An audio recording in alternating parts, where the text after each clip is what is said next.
Welcome, ladies. This is video number 2 and about the author Thomas Kipley DuGan. And as I was stating in '71, I wanted to write a book, and I had a very good friend, and I said, Mike, come on, let's write a book. But they weren't too interested in that. Unfortunately, for the friends I had, they weren't really interested in being too creative about anything. So, anyway, in 1978, I started getting into the New Age, and I started studying pyramid phenomena. The Pyramid of Cheops located on the Giza Plateau in Egypt.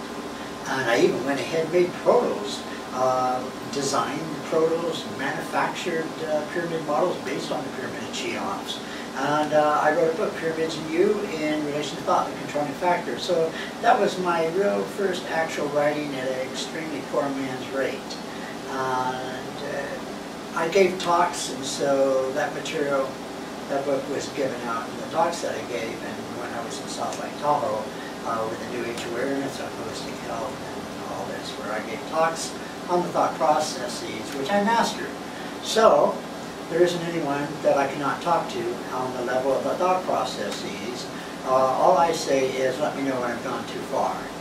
So anyway, that started me going, and in 1986, I dropped out of society and traveled through the United States for 2 years. I took notes, evenings, camped out in the forest and so forth, and took notes on the thought processes, its expressions and so forth. Well, after 2 years, my traveling companion in my car, Howard, that I named Howard, because he just was Howard, that's all, who became a legend, character, and when we finished, I said, well, you know, hey, let's write about the 2 years. I never even thought about it before. And so we created a book, Through the Eyes, and it was 615 pages of double-spaced manuscript on a IBM electric typewriter. So it was a lot of work, and I had my traveling companion, I had her write and tell her side of the story on the 2-year travel through the United States of America. This was our first time, and basically we had very little or no money, but I think I did things smartly because I started Bentworth Press Publishing Company. I invented the name Bentworth Press, W-E-R-T-H, not W-O-R. And Bentworth Press became a commercial risk publishing house, not a subsidy house, no, not at all. A commercial risk. I have a log sheet of 100 ISBNs from Bowker, and I studied the publishing industry, and I studied the computer and the software, and actually created and manufactured camera-ready text through the eyes. This more or less started my career. So I went on, I did the manufacturing, I did the cover, I did the booking, and then traveled again another 2 years through the United States promoting the book. And when I did shows, TV, radio, I would stop in neighborhoods, and I would go door to door and say, hey, I'm Thomas K. DuGan, I'm an author, I'm a publisher. You know, and one thing I want to tell you people that want to write, the internet is full of these people that are going to do this book for you. They're a subsidy.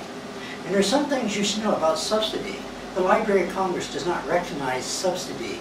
And if you've ever tried these people before, you'll understand that you're not going to have a catalog of Congress card number, because you're going to get it, because you're subsidy. You're not commercial risk. And here's another tune for you. You might think that the newspapers are going to review your book. Sorry, no they're not, because you're a subsidy.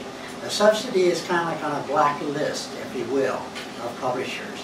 So you've got to be published by a commercial risk publishing house if your book is actually going to get the fruits and benefits that it is entitled to. Now, I started my own commercial risk publishing house. I have my books, they were reviewed in newspapers, so forth. I also managed to get it into the bookstores, which I learned the bookstore is the worst place you can sell a book. And there's so many other ways today to be able to sell a book. Nowadays, like I say, you got all these subsidy publishing houses, but you know, it's fine, you got the money, go ahead, you know, pay for your little book, okay? And if you want to buy some books at the outrageous prices they have, okay, you can do that and give them to your friends, but really don't look for too much else other than that. But of course, now these subsidy publishing houses are looking for that great book, that terrific book, and because if they get that, then everybody makes a lot of money. But for the other 99.6%, forget it. Now we've done the second of 3 videos. And so, come on folks,